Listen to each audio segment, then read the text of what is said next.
Children between the ages of 8 to 12 spend on average of 5 hours and 33 minutes daily on screens for entertainment. And the kind of entertainment they're probably viewing isn't the most wholesome. Out of everything that's being put out there, from TikTok to Hollywood movies to Netflix, TV shows, only 15% of what's being made is considered family friendly. Even less of that would be considered God centered. On the opposite side of that, over 268% of what's being made is considered adult content, not like mature, but just for adults. 268%. So if your kid is just scrolling for 5.5 hours a day, watching just fluffy entertainment, the likelihood of them seeing inappropriate things or things that don't really align with your ideals is really great. Shame on them for not becoming like little children, because if they were becoming like little children, most of that wouldn't be being made. So instead of just complaining about it, we thought, let's do something about this. You're listening to the Visibly Fit podcast. Hey, I'm your host, Wendie Pett, and every week I'll give you holistic, practical solutions for everyday issues related to nutrition, healing, functional fitness, and behavior modifications. As a naturopath, fitness expert, and wellness coach for over 20 years, my goal is to empower you to reach for greater health and to rise up to your next level of living in mind, body, and spirit. You were created with greatness in mind. It's time to own it. Are you with me? Then let's dive in.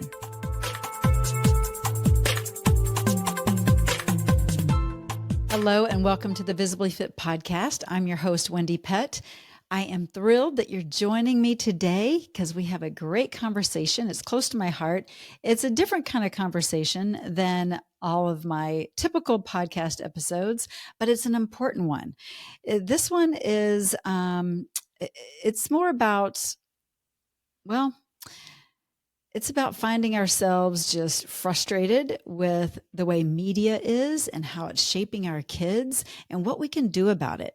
It's really a challenge that many of us are facing, and it's time that we really addressed it head on. So I have guests that we are going to explore what they're doing in this space and just kind of talk through the pressing issue of how entertainment is discipling our children and what we can do to reclaim that influence for good. So whether you realize it or not, your kiddos are being influenced, whether it's by something good or by something bad. I saw a stat that said that from 0 to 8 years old, from the crib to the classroom is what they're calling them, 40% of those kiddos have tablets by the age of 2 years old. They've got tablets in their hands. So what are they watching? And are you monitoring it? We're going to discuss the alarming rise of tech addiction and just that sense of entitlement and rebellion that it can foster. We're also going to go behind the scenes of filmmaking to discuss how powerful storytelling can serve as a tool in spiritual warfare. Now, this isn't about creating just clean content. It's about crafting narratives that are boldly pro-God. And so today I have on the show Nathan and Delitha Myers. And Nathan is lead designer of Capernaum Studios and Gardens, featured in seasons 1 through 3 of the global hit show. I hope you've watched it. The series, The Chosen. Like, my husband and I love The Chosen. Oh my goodness. But he was featured in seasons 1 through 3. Let's see. And Delitha is a trained musical theater performer and actress, and has created a bold, God-honoring kids film that combat today's cultural confusion, rebellion, and moral drift, not with lectures, but through story and through music and through truth. That's right. Truth. Now, they have extensive bios, and I'm going to list that in the show notes. I'm just amazed at what all they've done in this space, but their hearts are so good, and they want to keep being a part of quality content for you and for your children and for your grandchildren. So I hope you'll join in on this conversation and really discover how we can reclaim our role as just influential guides in our children's lives. So enjoy this episode. Well, Nathan and Delitha, thank you for being on the Visibly Fit podcast. It is really a delight to have you. This is a different kind of show than what I normally am speaking on, but it's so important. So again, thank you for taking the time. Thank you. Thank you. We're happy to be here. Yeah, well, you guys are doing great things, and my audience already heard your bio, and oh my goodness, like the list goes on of all the greatness that you guys are doing, and it's for God's glory. And so we're just so grateful that you're being obedient to the call. But I'm thinking about I looked up just some stats on through Common Sense Media, and it was just stats back in 2024 that talks about um, children between the ages of 8 to 12 spend on average of 5 hours and 33 minutes daily on screens for entertainment. That's not for the schoolwork, it's not for anything else, but it's for entertainment. And the kind of entertainment they're probably viewing isn't the most wholesome. And I think of different scripture verses around that. But can you talk to us first about um, what your mission is right now? And I know you have a new film out, and we'll talk about that. But what's your mission? What's your heart? Well, I think from a mission standpoint, we are clearly just allowing ourselves to be led by God into whatever creative endeavor He puts in front of us. If you look at my past, it's rather eclectic in terms of what I've been involved in creatively. But when people ask me, how did you stumble into all of those things? I say, well, I learned early on, you just say, here I am, Lord, send me. And then doors appear and you go, oh, this, okay, that. So in the case of what we're currently doing, uh, we got a very clear call a few years ago to make a movie. And it was not at that time make a movie for kids, about kids centric issues or family issues. That's not what we were doing. We were just opening ourselves up, and Delitha can speak more about the writing process to uh, let's write something that is kind of flying in the face of flipping genres on their heads, and let's do something that's not been done before, uh, and let's keep it organic. Let's just write and see what we get. And what we got is kind of like you get pregnant with an idea and you don't know if it's a boy or a girl until you have it. And then we had it, and then you're looking at that finished product going, oh, it's a movie about family, and it's a movie about kids, and it's a movie about online bullying and tech and how families are engaging with tech at home, and it's about self-aggrandizement and selfish ambition. And so when we retro engineered what was written, then we realized we were being given a mission, and that was kind of after the fact. The original mission was just let's be available and let's be open to wherever God leads us. But on the other side of retro engineering the project, we had a mission to talk to people about family and kids and some of these issues I just mentioned. And of course, we have our own kids, and so we're living it, and we're right in the middle of it with a 12-year-old and a 3-year-old. Yeah. Oh boy. With my Yeah. 12-year-old, I've watched a lot of things with her, and there are so few things out there that are actually appropriate, that are interesting, and that have God at the center of it. So the things I noticed that she was watching, I had problems with it. And so instead of just complaining about it, we thought, let's do something about this. And so we do have a project that's out there right now on Prime Video. We've got other projects we really want to make. And it's for my daughter and it's for my son who's 3. But right now it's for my daughter because it's her age group and what she's interested in. And we looked at some stats, and like out of everything that's being put out there, from TikTok to Hollywood movies to Netflix, TV shows, only 15% of what's being made is considered family friendly. And And that's 15, that's not 50. 15. That's Yeah, 1 1 5 5. 15. That's family friendly. And then Ridiculous. even less of that would be considered God centered. And then on the opposite side of that, over 268% of what's being made is considered adult content for, not like mature, but just for adults. 268%. So if your kid is just scrolling for 5.5 hours a day, watching just fluffy entertainment, the likelihood of them seeing inappropriate things or things that don't really align with your ideals is really great. And on top of that, I think 268% being, maybe somewhere, well, it includes the mature It does. and it includes everything else that's being made. That's very representative of the idea that the world is under the control of the evil one, and that all of that is, and they're so, I was talking to somebody the other day, I was just like, shame on them for not becoming like little children, because if they were becoming like little children, most of that wouldn't be being made. You know what I So mean? Like, true. they wouldn't even venture to tell those stories, because they make the world a darker place, not a better place in many, many cases.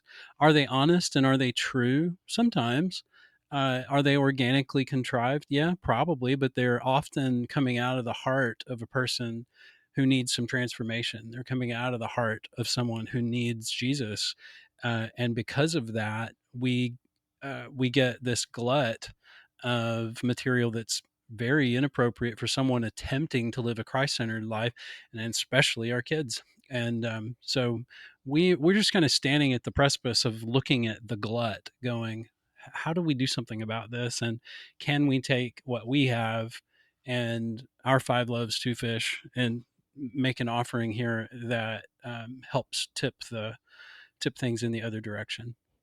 Well, what you guys are doing is so important. My son is 25, but I remember back in the day when I was like, "Oh yeah, YouTube, just go on there and look at some animal videos. There's nothing wrong with that."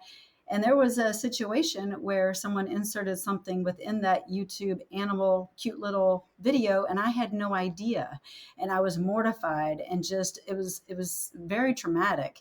And I Mhm. think innocently, parents or grandparents don't really know that maybe the content isn't as innocent as it appears to be. They have to do their due diligence. They need to have thoughtful guidance. And so that's why what you're doing is so important. I mean, my husband and I have a hard time finding good movies ourselves. Like, we're like, I don't want to see all the shoot 'em up, blood and guts, just junk and Yeah. profanity and all the things. Is there just a good movie out there? And they're hard to find. They're out there. There's a lot of great ones, and of course we seek those out and share with our community. But what you have done with Aria Appleton Shines is the name of it. It's really about an 11-year-old little girl. So I know you were inspired to write this for your daughter, who's 12, for her to have something to watch and relate to. And so let's talk a little bit about the the character and kind of the story, and what was the genesis of it as far as the decision to unfold the story the way you did. So I started writing it based on what I knew, and so I knew Mean Girls. I grew up with them. Sometimes I was one, sadly, but usually I wasn't. I was just That's affected by honest. them. Yeah. And now I see my daughter, and she sees these Mean Girls too. They're still there. They don't go away. And so I knew Mean Girls, and I knew musical theater and wanting to perform, and then I knew Jesus. And so I kind of combined those elements and put it in a movie. And this main girl, she also meets a homeschool Christian family, which is also something I know. So it's just all of my experiences kind of put into this film. Yeah, and from my standpoint, I wasn't writing initially on that side of things with Delitha. She handed me the first draft screenplay about 40 days into writing and said, "Finish it," and she was really mostly done, but and it was quite good in its original form. But I rewrote the script with a funny friend of mine, Jason Davidson, who we just rewrote it. We kind of tested the characters' sets against one another, the thematic beats and the comedic beats, particularly like, do these jokes land, and is this going to be funny? And and I'm a songwriter amongst many other things that I do, and I looked at it initially as someone who had done musical theater, and the and the story addressed a elementary school musical theater program and a high school musical theater program. um, and I thought, well, let's put this has to be a musical movie, and so we started collaborating on that side of the story. And so this really great screenplay that got uh, kind of scrubbed for comedy and scrubbed for its beats, then had music added to it. And so some of the places where we had been telling the story narratively got replaced with, well, let's tell the story through song. And so we we actually wrote songs to fit into certain places. And so it morphed a little bit as we kind of sank into the process. We were, both we've met doing musical theater. And so uh, Cool. I kind of connected in that, and thought, a lot of these movies that are out that kids really love, and the Big D understands this. They make movies that are very musical. They understand music kind of drives emotion. They promote that music heavily to help drive the themes of those stories, and sometimes ideologies that might not suit your life or your belief system. And we thought, well, let's make a musical movie. Let's take this. Let's just do the whole thing. And so it's kind of funny. People say never work with kids and animals.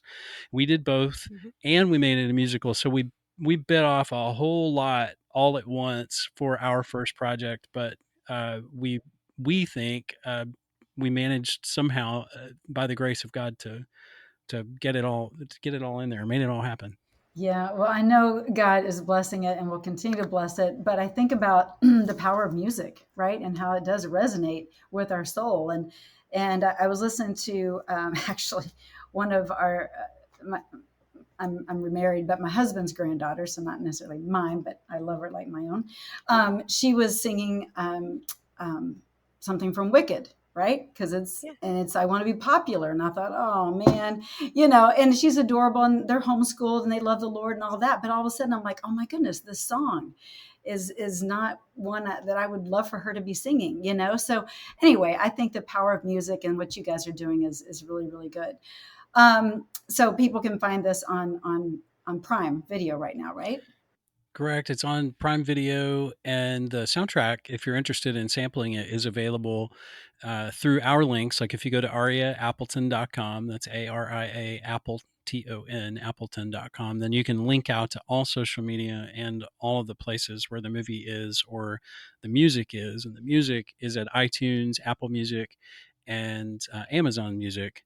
But if you link through our link tree off our website, it'll take you to a site called Here Now, and it'll allow you to sample bigger chunks than what you might get at those sites. Awesome. Well, I'll put that in the But show yeah, notes as well. That'd be good. So, what does your daughter think of the film? She loves it. She's watched it in several different stages of her life. So when she was a little younger, she really liked the animated sections because we do have a couple of animated sections, and she would just lock in on those. She loved it. And then as she got a little older, she really loved the music. And now that she's 12, she just loves the overall story. And she still laughs and she still finds a lot of enjoyment in it. So we think it speaks highly for all ages of kids. yeah, and we've had kids as young as 6 and 7 who will sit and obsess and watch it. In fact, our 3-year-old strangely sat and watched it. We thought it was kind of impressive that he actually sat and watched most of it because he's so easily distractible. Boy. But right, but we find a really the sweet spot for kids who probably are going to find it like really attractive to them are probably 8 and 9 years old on up to 12 and 14. We've shown it to some college groups as well, and college students think it's hilarious in the same way that they or I or somebody might sit down and watch something like Diary of a Wimpy Kid or Napoleon Yeah. Dynamite and find it humorous and quirky and ironic, and still enjoy it even though it's about kids, because there's a lot of adult characters in the story Mm. too, and it's not just 10-year-old kids, but they are our primary kid cast. Okay, that's so good.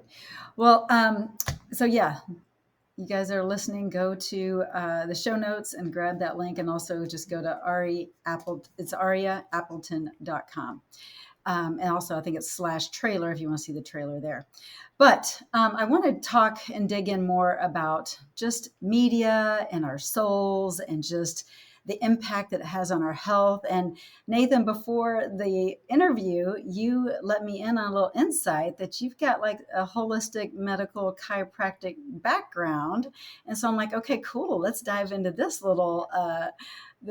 conversation a little bit more. So, as in terms of what we put into our body, there's the verse from Matthew 6:22-23, and it's uses the analogy of the eye as a lamp of our body, right, for the body, suggesting the focus of our attention impacts our spiritual state.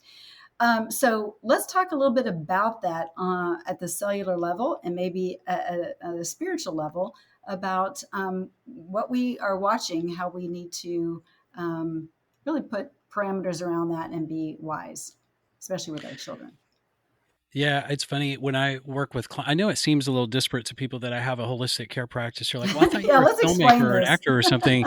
And I go, "Well, I've always been involved in the theater arts since I was in junior high." And that led to scenic work, and it led to production work, and it led to acting jobs and all the things that I've done over the years. But in the year 2004 or so, a friend of mine kind of got me involved in the chiropractic care universe. And eventually, 15 years later, I had multiple certifications and I had this holistic care practice that seemed disparate to my act, my creative life, until I started to see this incredible crossover. And God kept pushing me like, no, like he was taking me somewhere I couldn't quite get it. But we talked to people a lot about what they put in their bodies, Mm-hmm. right?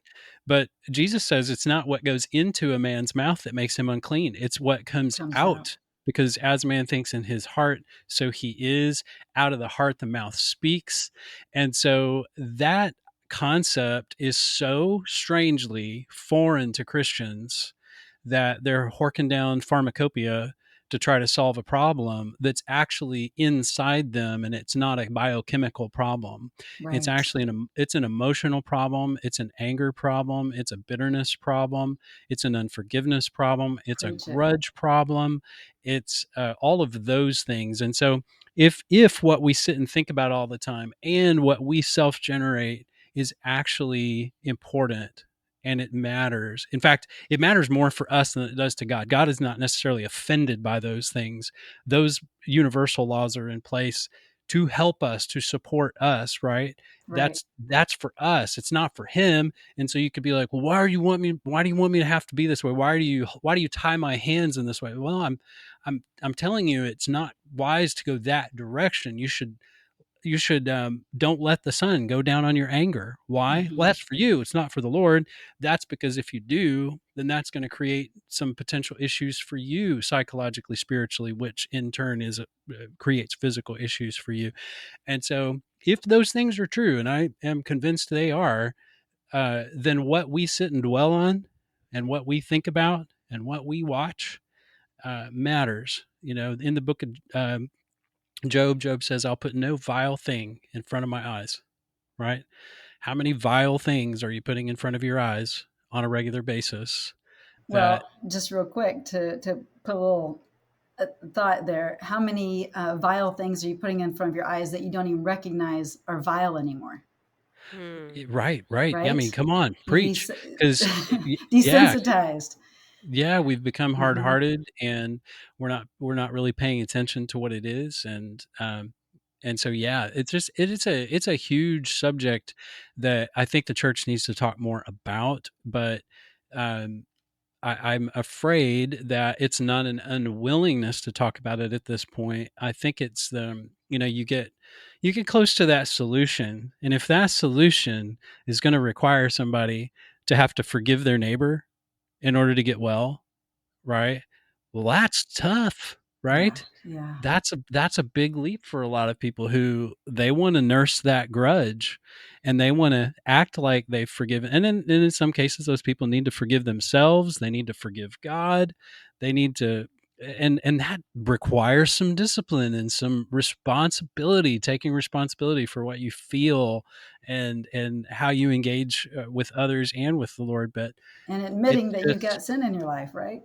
exactly. It's just easier to hide from it, and it's Sure. easier to hide from it and believe that you can take that maybe prescribed thing and that's going to solve the problem when in fact the problem's probably rooted in something else. And Right. so, Right. Yeah, it yeah. takes work, and a lot of people aren't willing to go there. But man, if they could just go there and surrender and forgive and trust the Lord that He's got them, man, things would really change. But all right, Mhm. well, I could go on talking about that stuff all day, but I do want to talk to Delitha about what your thoughts are about creating pro God kind of films and entertainment, not just clean and not just not bad content, but pro God. Let's talk about that a little bit because, like you said, 15% out there Yeah, is good content, and however many percent of that it's is less. yeah, Yeah. Well, with my daughter, I mean, most of the things she watches has nothing to do with a spiritual relationship or a deep relationship or even mentioning God in a positive way. And the a lot of the stuff that is put out there for kids is just like animated Bible stories. And my kids don't want to watch that. They just don't. So, but taking something that we do enjoy watching, like some of the things that are on right now that have been on that she enjoys watching and I like watching with her are like Gordimer Gibbons. It's an Amazon show, and something on Disney. It was the Secrets of Sulphur Springs. We liked that. Just these episodic things. We really love those sorts of shows, but they do not have any actual substance. If you really are looking at it, it's just fluff. It's just entertainment. And is it bad? Most of it's not. A lot of movies will sneak some stuff in there though. Hmm. So I want to create things that kids want to watch and the parents want to watch with them that does have God at at the center, at the core of what we're talking about, so that there is some substance there. And so that when we sit down and talk about, well, what did we just watch? What did you like? What did you not like? We're not talking about these worldly agendas that just got put in our lap that now we have to talk to our 10-year-old about that we weren't quite ready to talk to them about. yeah. So creating positive conversations. And so like with our movie Aria, we created a parent and leaders guide that accompanies the movie, and it talks about the 6 main themes. So adoption, how are we all adopted as Christians? It talks about dying to self, which is really important that this little 11-year-old diva in our movie dies to self and is refined. And we Especially talk, really quick in a yeah. world that's all about me, and more me, and I can do it, and I don't need anybody else, and yeah, Hmm. self-reliant, Hmm. Yeah. It's on our self-absorbed. poster. On our poster on the movie poster, Aria is wearing a T-shirt that says "Me, me, me, I me, do see that me," actually. but it's They're my like it's like she's singing "Me, me, me, me, me, uh-huh. me, me," but we're being It's ironic. Mimi. So Yeah. I get Yeah, and it one of now. our themes is honoring parents, which is so often not Mm, shown in media. And so we talk about all these themes that are in the movie. And for parents who need help talking with their kids or just want a guide, or if you want to show it to your youth group and have some youth group discussions, there's scriptures that go along with each theme and some discussion questions. But we want to create positive conversations that are stimulating to talking about God and talking about real things that matter, um, and positive conversations and creating good characters. Like I want my daughter to be a good person, right? Well, if she's just watching YouTube or TikTok or whatever, and she's doing that for 5.5 hours a day, every day, it's going to be harder for her to be just a good, solid, well-rounded person well, than sure, the if, algorithms are going to give her more of what oh she's yeah. been scrolling. Mhm. hmm But if I, actually engage with her and talk to her and we do things as a family together, the chances are better that she'll turn out like we hope she will, you know. Yes, yes.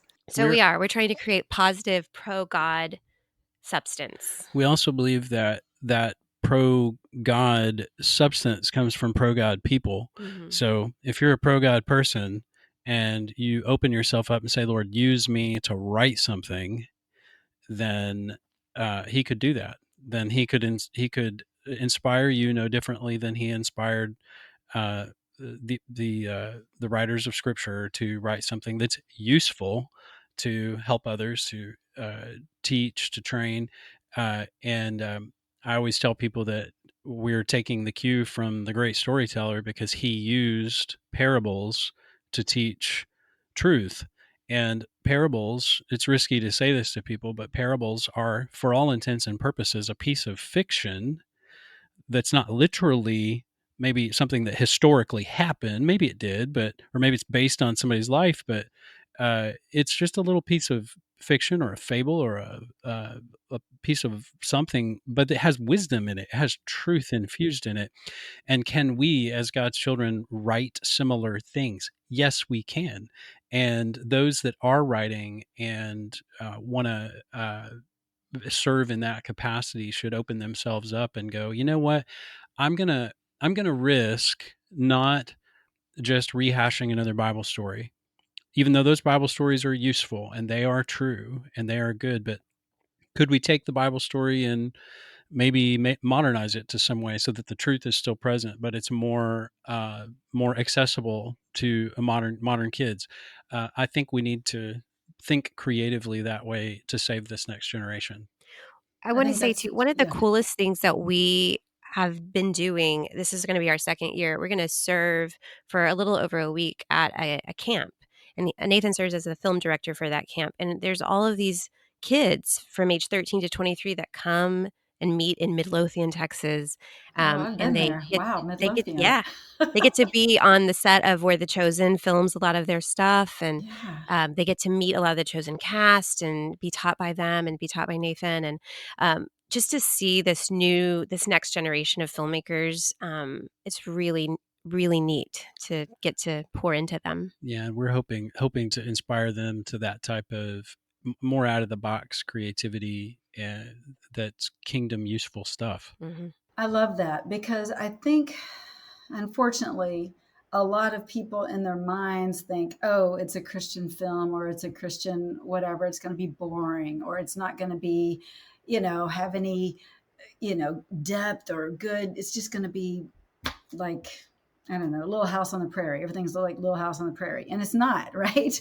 Yeah. Like, but what I hear you saying too is that if you've got a book in you, if you've got a song in you, if you've got a film in you, don't be afraid to start downloading those creative downloads and see what the Lord wants to do with it, because now is a time that we can really step up in our giftings and our callings and help to hopefully inspire and turn the generation that we are looking to turn to seek after God and God alone and not all the worldly things. So I love what y'all are doing. Behind the scenes of filmmaking, I know that, I mean, I've been on sets and I've seen it can be a little chaotic, right? There's a lot going on, and the role of storytelling it's a lot. But you say that. Um, Hang on just a second. I'm going to reread this. It says behind the scenes of filmmaking and the role of storytelling in spiritual warfare. That's one of the things that you guys talk about. Let's talk about the insight on the spiritual warfare aspect of when you're in the middle of storytelling and doing a God um, directed story. How that's no Yeah, joke, right? it is no joke. Our battle is not against flesh and blood; it's against principalities, powers, governors of this world darkness. So there's an obvious need to shift away from us versus them, where we look at the world, or especially Hollywood, because I hear a lot of people in the church talk this way. I've heard people say we're going to make a movie and fire off rockets into the enemy's camp, and they're kind of talking practically, seriously about trying to figure out how to take that mountain for the Lord, quote unquote, and Mm-hmm. they're going to do it kind of physically. Um, I don't think that can be done physically. I don't think that we should maybe even be aspiring to that type of ring of power control over Agreed. that. I do think that God uses people who are in the spirit, writing and creating, that He can raise people up and just build your own boat. Basically, that's really what we've been doing. We've kind of been building our own boat and equipping that boat so that that boat floats and that boat is not weighed down spiritually and in terms of warfare. It's not weighed down by encumbrances of what George Washington called and Jefferson called entangling alliances. We don't have entangling alliances with the enemy's camp. We're kind of floating around doing our own thing. We're kind of on our own mission. Um, Obviously, we pray about what we're going to do. We pray about what's next. We pray for protection, and we pray that what we've made will hit the target that God intended, regardless of what we wanted. Our hope has been that at best it would be a really great, useful tool to help inspire kids and their parents, particularly the parents. Uh, I think it's important, great to catch the kids, inspire the kids, but as a tool to do some spiritual warfare to help wake some parents up. Yes. I think that's useful too, where we go, hey, you need to be more, maybe consider being more involved in your kids' lives. Consider maybe getting plugged in. Maybe you need a career change. Maybe you need some new household rules. Maybe you need a major shift in your household.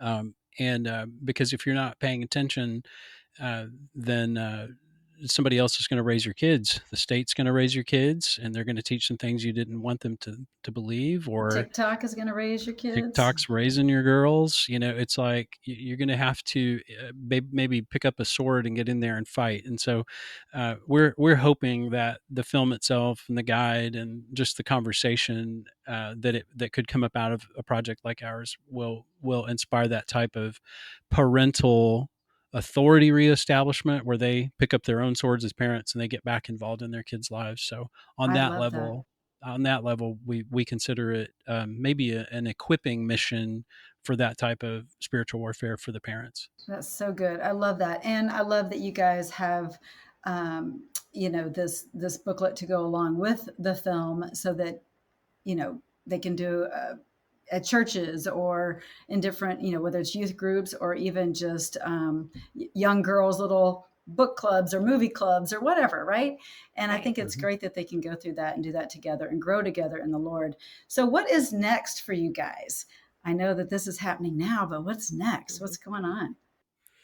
We have a couple of projects that we would love to make. There's one that's an episodic series that I talked about, which is fun. It's taking like themes from the Bible, like Adam and Eve being tempted, right? So that temptation, taking that and kind of spinning it into a kid series where these kids have to go through what these other Bible characters went through in a different sort of twist. It's very fun and Hmm. fantasy. I love fantasy. It's one of my And that's favorite big right genres. now. Yeah. Yeah, Fantasy. but Yeah. the morals taught in those series are identical to the morals taught in the biblical story. We're just kind of peeling off the Middle Eastern disconnect, where Yeah. American kids don't understand that. There's Right. so much Hebrew history and history of all those nations that modern kids, they don't connect to that very well. And so, but how do you take the same truth, the same archetypal stories, and give that to them? And then a parent could go, and this is the parent's job, right? A youth minister could do it too, but we're hoping parents will do it, where parents go, hey, that's cool. That story's also like this Bible story, and help the kid connect it to the Bible story. That way they Great go, dinner oh, conversation. dinner Yes. conversations. So That's that's, right. I mean, Yes. that is what I would love to make. But, we kind of want Aria to get out there, get through marketing it, see kind of where it's going to live on, and then fundraise, and then we can make that. We have a few concepts too that are not Mm, exclusively for kids, yeah, we do. but they would be uh, accessible to families in general. And so we have some other Yeah. things outside of kid content. But like I said earlier, when we got into this, we just wrote something organic that we thought would be fun for us to Mhm. make. It happened to be something that is pertinent to kids and families, and so everybody's kind of looking at us, going, "Oh, you guys you're making family movies." We're like, "Well, we did, Yeah. but We did one. maybe Yeah. we could make some more." Yeah. But immediately we're going to do Camp CHFA, which is Yeah, film that's camp with the Chosen. film camp with the Chosen at Camp Hoblitzell is August 1st through the 9th, I Yep. want to and go to that camp. It's going to be yeah, so right. fun. It is so great. It's such a cool And experience. there's horseback riding and Zip, zip Fun. lining and all sorts of lovely things. That it's just camp. yeah, but Very fun. there's a film side of that which I'm directing. Mhm. Kirk B. Waller, who plays Gaius on the Chosen, is uh, directing the acting for camera portion with us and a couple other friends.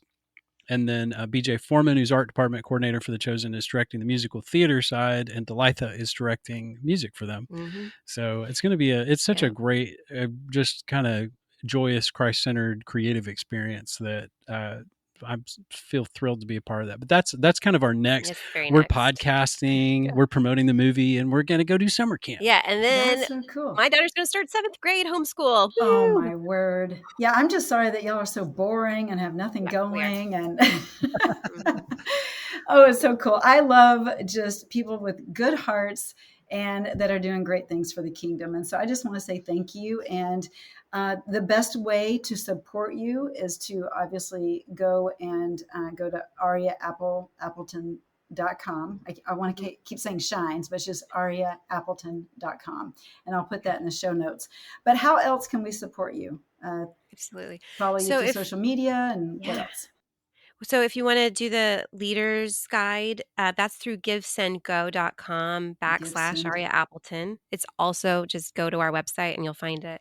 And so you can give any amount, and you can give a penny and get it. You can give $1 million Do and it, get it. people. Whatever $1 you million. want. You hear that? Do it. Do it.